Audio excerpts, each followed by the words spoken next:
You are now listening to Talk Your Jits podcast.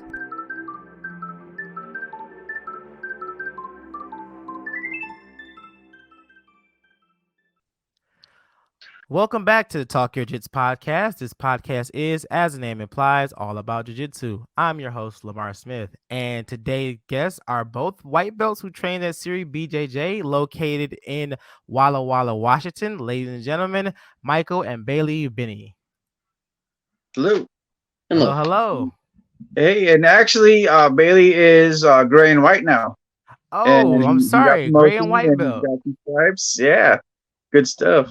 Good stuff, good stuff. Well, man, first and foremost, I would like to thank you both for being on the show today, man. Yeah, thank you for having us. Yes, thank you.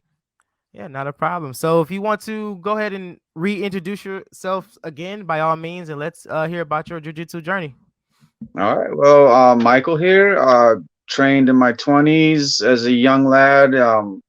Grew up, got work, got family, so took 20 years off, and just recently reintroduced myself to the sport. And obviously, a lot's changed. It's been great for me health wise, mentally, spiritually, and getting to spend time with my son, which is here, Bailey. Okay, I started Brazilian Jiu Jitsu like maybe 10 months ago, I think. Like about 10 months. Yeah, about 10 months. It's like my dad just kind of so he was like, "Do you want to do Jiu Jitsu?" And then I was like, "Sure, why not?" So then I started and I started progressing pretty quickly actually. After I wasn't it like after the first week I got my first stripe, I think. Oh wow. Okay. Yeah. Yeah. And with that, Bailey, long story short, his mom and I split up. We divorced, and it wasn't good for a long time. And he was having issues cooperating with his mom, like behavioral issues, and she couldn't figure out how to tone him down. So we decided that he can come stay with us, and to keep that behavior at bay, I wanted to get him into some kind of martial arts, boxing, jiu-jitsu, something. And about that time, Series BJJ opened up in Walla Walla. And so I just took him in one day. I had no plans of training myself. Professor Eddie's like, "Hey, come on, man. I know that you used to train. Try it." And so I did, and we haven't looked back. Awesome. So I know me and you talked about it a little bit, but if you want to, kind of explain to the audience what his condition, I guess you want to say his condition is, or what he has. Do you want to talk about your Jits? Mm-hmm. All right. Yeah, Bailey is actually very open to talk about it freely. Okay, yeah, that's awesome. Let's hear it. All right, so I think it was like really young, like 5 or 6 maybe. I want to say 6. Okay, yeah. So yeah, I was like 6. I was diagnosed with Tourette syndrome. Tourette syndrome, which is kind of like like my neurons get all built up in my head. It's like around my eyes and mouth and stuff. So it's more like a lot of my my tics and stuff are in my face, as you can kind of see, like I just did. Most of the time I don't realize them, and yeah, most of the time I don't realize when it happens, but sometimes I'm kind of paying attention and I'm like, oh, so that happened, I guess. Most of the time I don't realize.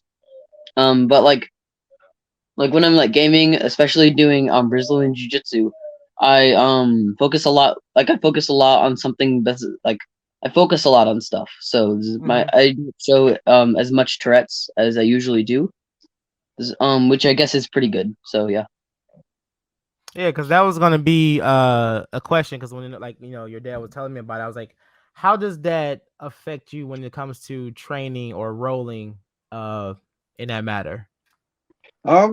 He's hyper focused on things. With his Tourette's, he also has OCD, which when he finds something that he likes, that's all he does. Like at 12 and a half years old, he was invited to come train with the adult class. And so for the last few months, he's been training in adult class and sparring and rolling and training with the adult class. and we don't go easy on him. And most of the time, he leaves us broken on the mats, just because he watches Professor demonstrate, he watches everyone around him, and he reruns it in his head like an episode. And Mm-hmm. it's insane how fast he picks up knowledge. That's And so awesome. I think having this in his life helped him to expand a little bit. It's like not only in jiu-jitsu but in life, problem Right. solving socially, and we see him as one of the leaders in class. Even though he's the youngest, he still outranks most of us because we're a new school. We have a few blue belts, a few purple belts, a couple brown belts that come in, and obviously our black belt instructor. But Bailey is a leader in our gym. Even Mm-hmm. sorry, my camera skills aren't very good. Oh no, it's okay. It's okay. But yeah, no, everybody looks forward, like the brown belts, because like we have a rule in our gym. If the upper belts want to roll with the younger belts, they'll call us out. Not so much at Siri, but we have black belts that will be like, "Hey Bailey, let's go roll." And this is purple belts. Our brown belts will come up to him and want to spar. Just they see the potential in him to pass that upper knowledge down. Yeah. And I mean, Bailey, you may or may not realize this, but as a brown belt myself, and as a assistant instructor, it's a rarity when you have someone of a higher caliber like brown or black that wants to roll with not only a white belt but someone like a kid for that matter. So that speaks like high volumes about you, man, and that's amazing to hear because I've met black belts that's like, no, I would never roll with a white belt, let alone a kid. Nah, they usually think like, I got only a few rolls left in me. I'm not about to waste them on no spastic white belt. They'll barely roll with brown. If you're not a black belt or a highly skilled brown belt, they usually don't roll with you. Mm-hmm. So that's very, very awesome to hear, man. Very, very awesome to hear. Thank you. So do you? So I don't know if you were saying, but do you compete or do you are you just training right now? I forgot how many times I've competed, but like five. 5. Tomorrow will be your 6. Yeah, Tell 'em about tomorrow. Oh, you got We're one going tomorrow. to. Yeah, we're going to another competition tomorrow. It'll be my 6th competition. So it's like my first one was in Portland, and Portland, this is Oregon. yeah, Portland, Oregon. My first competition was in Portland, Oregon for Grappling Industries. Mhm. I placed 3rd in that tournament. Okay. It's kind of been like a pattern. That my first tournament was 3rd, and then 2nd was 2nd.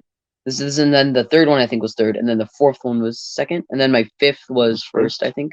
Yeah. And then I'm not sure about Oh, my so you 6th. broke that cycle. Yeah. And Yeah. the cool thing with Bailey is all the tournaments he's been in, he's always fought either upper weight, and he's 145 in gi. He'll fight 150, 160. His last tournament, he was against 15, 16-year-olds at 170. And he takes it to him, and he would rather fight tough competition and not place or not place high than go with kids that aren't gonna be a challenge for him and win gold. And so, like, character wise, that speaks a lot about him. Like, Yeah. he'll fight the older, tougher guys, knowing the chancing of winning is lower, but he doesn't care about that. He just wants to go fight and break the stereotype of kids with special needs. And Mhm. that's where he's amazing that way. In all aspects of life, he's just amazing. Definitely. So Bailey, like, so what do you think that where did you think you found that, like that motivation or drive to not only do a sport that does take a lot of critical thinking, and not only are you pushing yourself, but you're going against like people that's bigger than you. Like, where'd you find that ambition and drive from? So so like my dad was saying earlier, I have OCD, which is kind of like, I think it kind of goes along. Another way to say it, I think, is kind of like that I have a one-track mind. I get like really hyper focused on something, and a lot of the time I don't stop until I'm satisfied with what I had. which can be a bad quality Makes sense. sometimes, but I think in a lot of things like jiu-jitsu, I think it's a really good quality to have. Oh But yeah. like, yeah, and I just generally enjoy doing the sport. So that's another big piece of the motivation I have for jiu-jitsu. Yeah. Keep that, man. Keep that. Keep I that. shall. Thank you.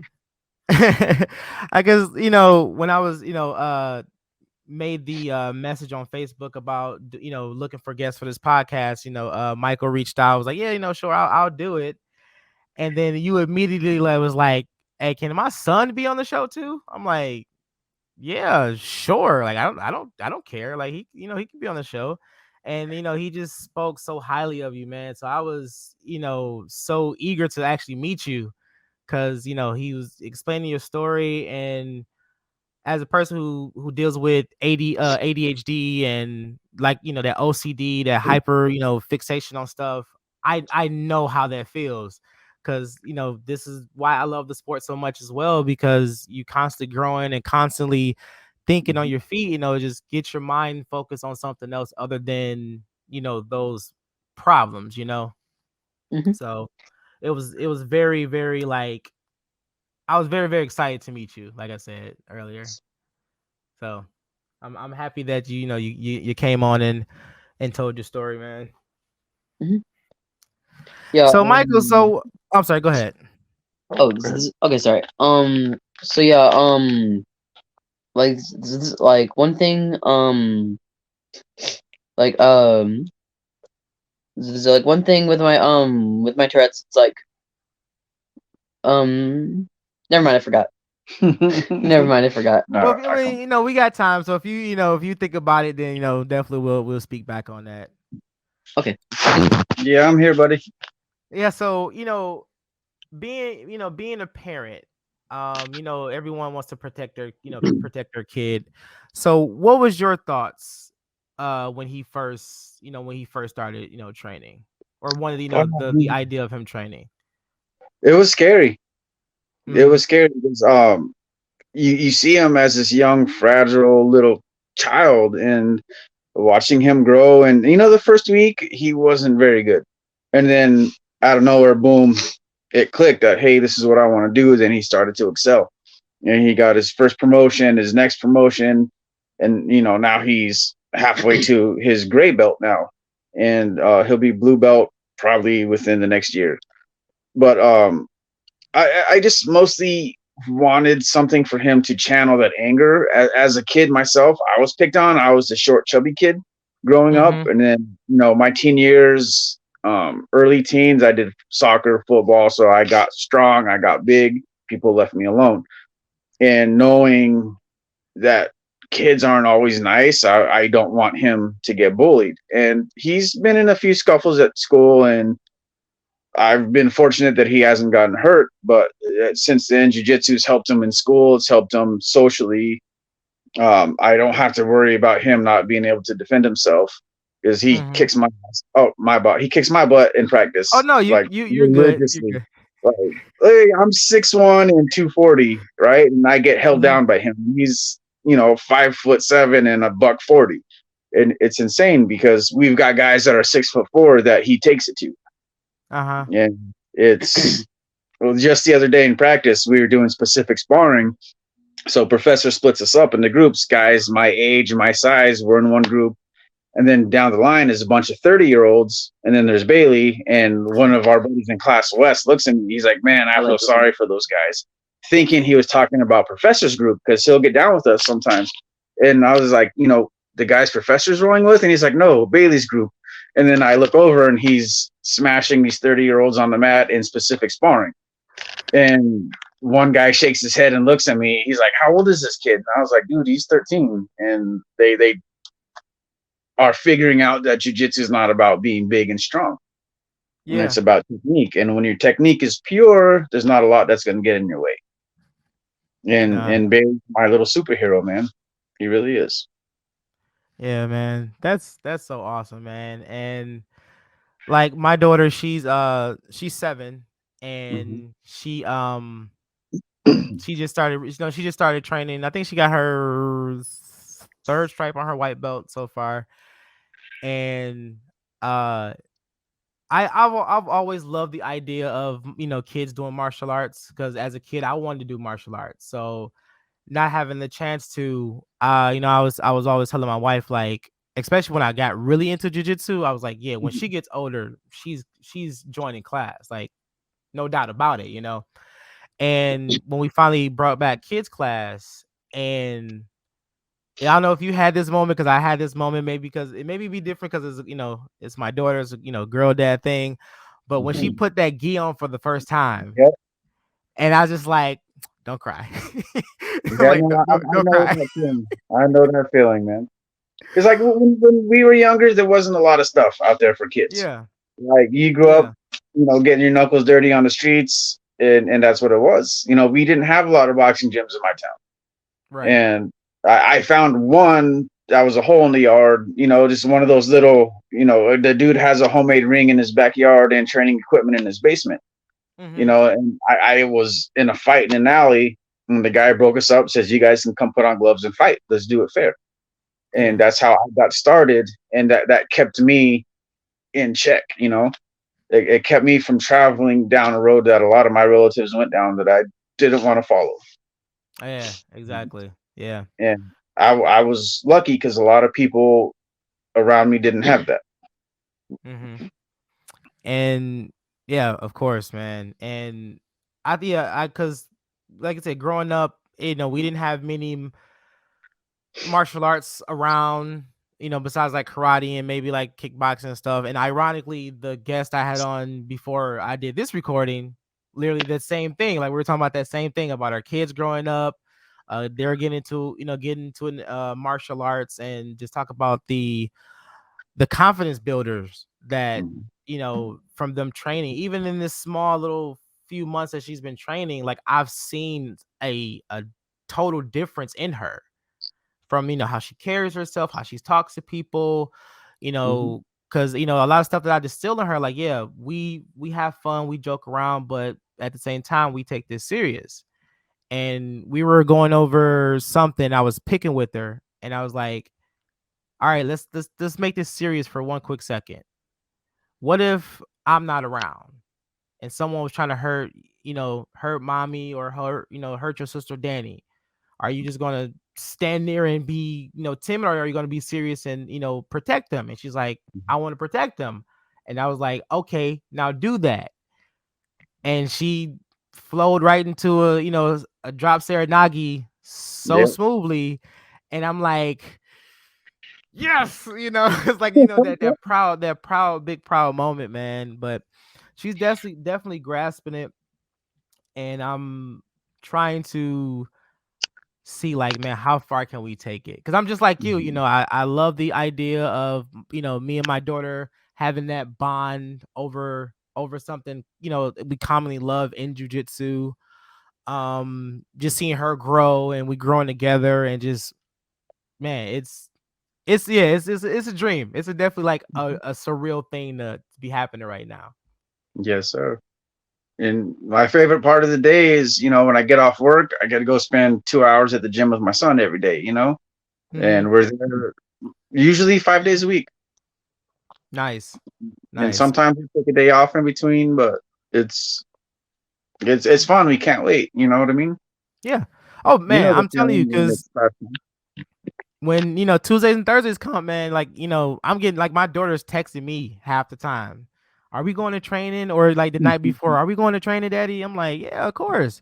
Because before then I worked so much. So it was very few and far between times I get to spend with her. And now she's going to class. It's like it's almost, like I said, every day she's there with me Tuesday and Thursdays, through kids class and adult class. If we got open mats, she's waking me up like, daddy, are we going to open mat Sunday? Like, yeah. All right, let me go set my alarm. And like I said, she beats me up. So, Good. it's she's definitely like that. Yeah, like that reason why, man, I gotta keep going. I got someone watching me, so it's definitely been a fun experience thus far. Yeah, it's fun and something new every class too, and that's what's awesome. Right, right. So, I know I want to ask. I think I asked you, but I don't know if I asked you, Bailey. when it came to um preparing for tournaments, like your first tournament, like how was that experience for you? Um, it was very nerve-wracking the first time. Mm-hmm. Um, I'm generally pretty good with those kind of situations, but my first tournament, it was still pretty nerve-wracking. Um, I think on my first tournament, the first match, the first match was definitely the most nerve-wracking part about it. It's like right when I was like right before I was like right when I was called the step onto the mat and I bow in and stuff. Um, that was definitely the most nerve-wracking part. But like once I got going, it was just like a regular sparring match, and it just went on like normal. So you just had to get that first match jitters out, huh? Mhm. Yeah, that's pretty cool, man. That's cool. That's so cool. But yeah. So Michael. So I know, like I said, we talked a little bit before, but about like we were just saying how much it helped him, with training and stuff. So what about you? Like how much has jujitsu helped you, in your journey so far? It really filled a lot of voids that I had. Mm-hmm. Being, training when I was younger, past traumas that I've gone through, and when people go through certain traumas, there's holes inside of you. You know what I mean? Does that make sense? No, And yeah, that kind of yeah. just filled those gaps, and Mm-hmm. that was like the cement holding all of my other bricks together inside of me. It's Mm-hmm. like, I'm remarried now. Everything in life is going good, but there was still always that hole, Mm-hmm. and I didn't know what was missing until Siri opened up. And like I said, I had no intentions of training. I just wanted to get Bailey into something to help relieve the symptoms of Tourette's for him, kind of Mm-hmm. just to try it. I didn't honestly expect it to last more than a month. I was like, just try it out. If you like it, cool. We'll stay. If not, no big deal. Because there was that pattern. You Mm-hmm. know, I tried boxing and his mom said no. I tried wrestling at one point. His mom said no, and she would take him out of things. And so I took him to jujitsu and didn't tell his mom at first. And then after a while, oh no, it was bad, man. Like we would fight all the time, probably up until the last like year and a half. And Oh we've been wow. separated and divorced for going on maybe 7 years now. And it took 5+ years before we could be kosher with each other. Oh, And it's working now, and we're on really good terms. And she's even been out to watch him compete, which is amazing. awesome. Mm-hmm. And she's like, "Oh no, no, it's a violent sport. He doesn't need it." But then I was trying to tell her it's not about being violent. You go out there, shake hands, bump fists, you fight to the death, and then you hug afterwards. Yeah, you become best friends. Yeah, yeah, yeah. And every opponent on the mat is family. We're all there Mm-hmm. for the same reasons. And Yeah, to her, she watched him. She even cried at the end of his first match because she saw the beauty in the sport and what it's doing for him. that's awesome. I talk about this a lot. I've even mentioned it in the very first episode of my podcast.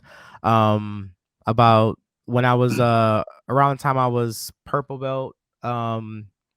It was just a lot, man. A lot dealing with the death of my father passing, COVID, the birth of our second child, marital issues. It was just a lot, man. A lot of negative voids in my life, man, and it was just so bad.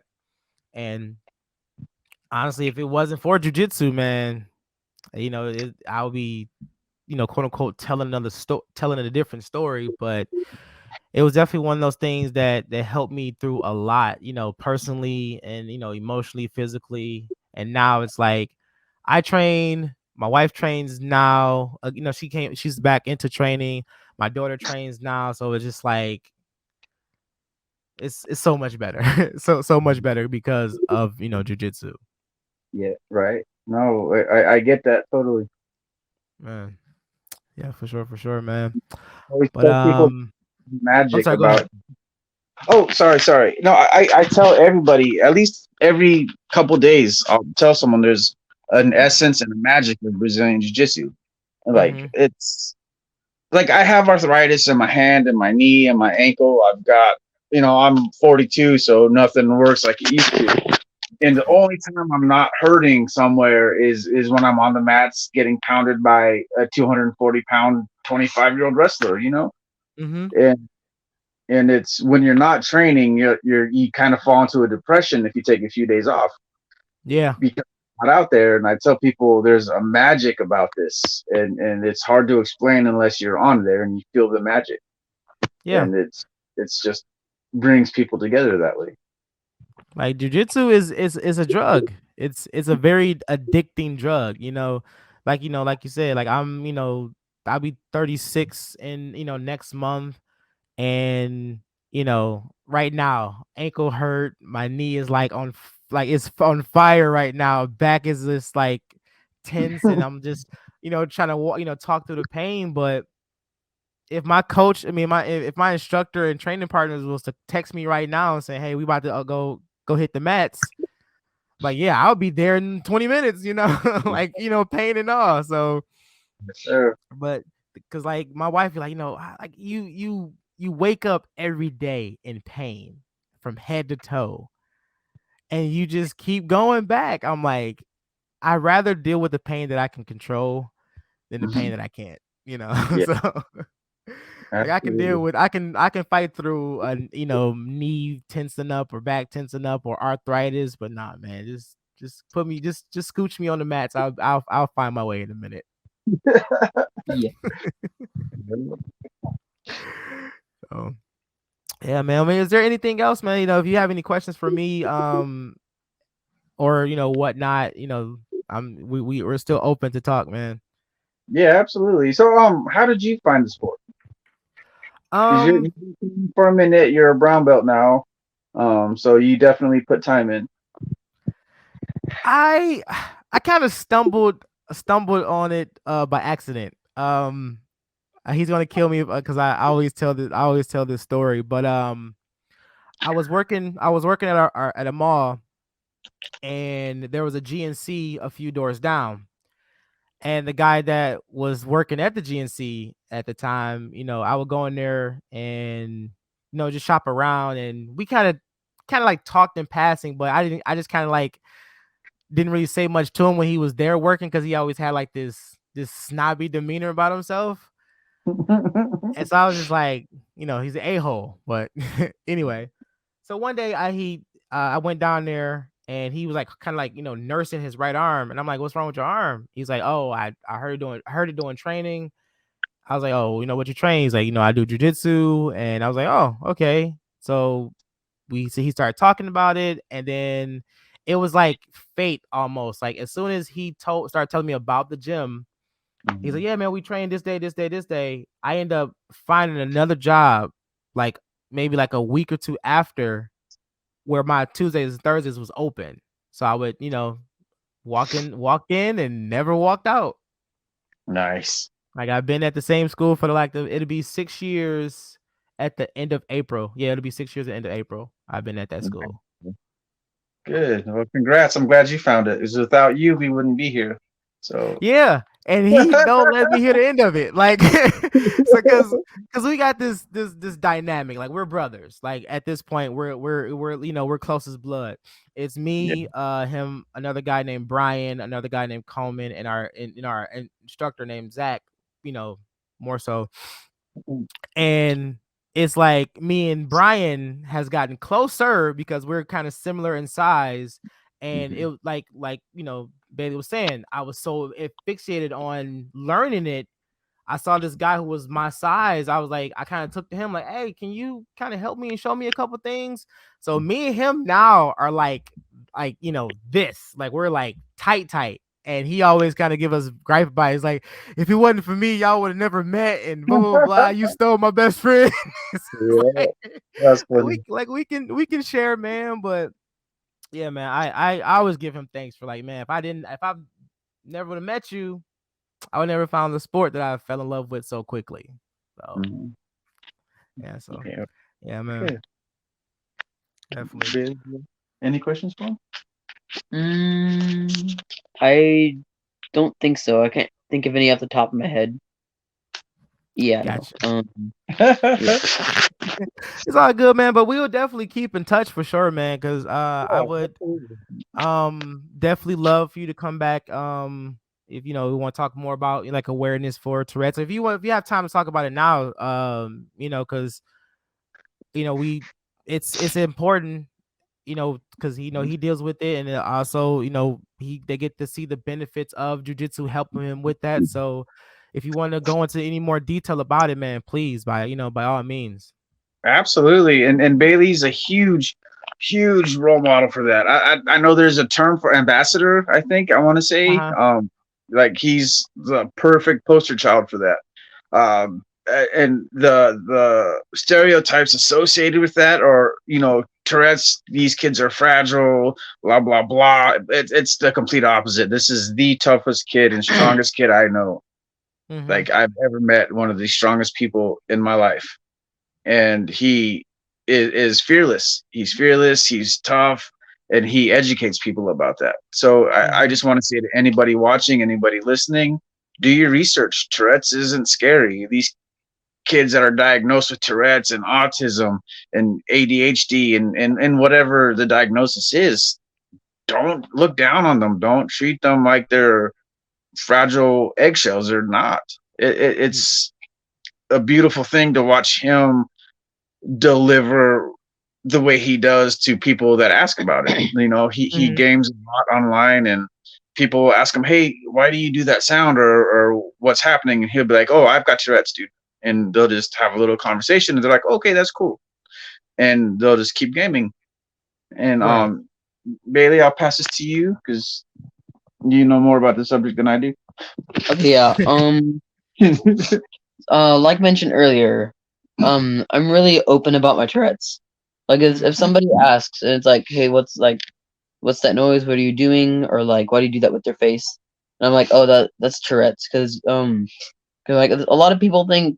I mean, it might be true for some people, but a lot of people think like a lot of people think that because Tourette's is kind of a really touchy subject, I think, for some people.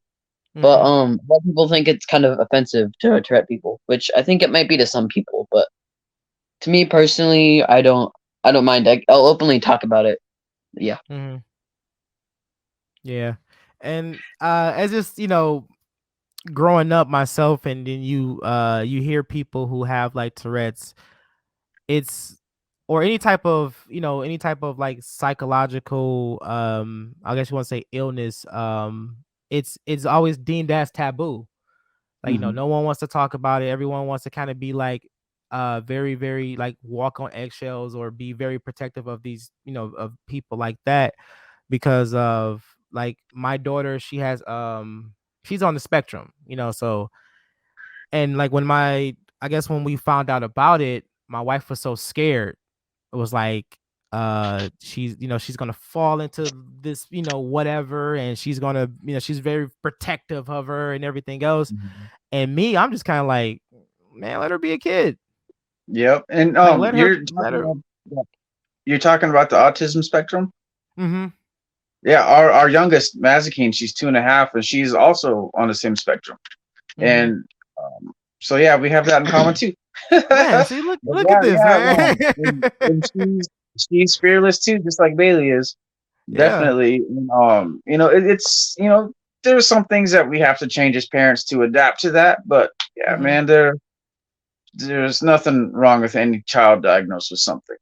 No. You know. And it took my wife a while to realize that, because she just it just spiraled out of control, because she was like, it's something we did or something she didn't do right, or blah blah blah. I'm like, it just happens. Like, it's nothing that we can control. Like, it just happens.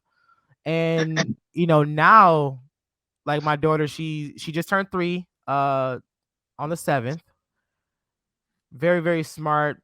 She knows her numbers, she knows her colors, she remembers everybody. Like, she's just a normal kid. She's hyperactive, she have her little moments, but Yeah. like, we'll go, like, sometimes we'll bring her to class with us.